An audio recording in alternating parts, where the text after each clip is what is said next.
Hello mga babes, kamusta? Try natin tong oil bottle na nabili natin sa Shopee para tipid sa paglagay ng mantika. Siyempre ambisyosa tayo, gusto rin natin ganyan, bumili na din ako. Tara subukan natin, magluto na din tayo.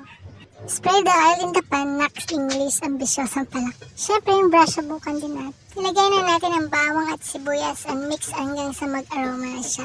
Yung lulutuin natin parang chicken na lang, masayang. Tapos kinalagyan ko ng tubig gamit yung pinagranayan ko ng bawang, sayang eh. Tapos haluin lang, tapos ilagay ng sitahon, tapos haluin ulit. Naglagay na din ako ng patis. Lagyan na din natin ng chicken cubes, lahat nilagay. Ayan, luto na. Meron ka ng simpleng ulam, tapos pag kulang sa tubig, dagdagan na lang natin.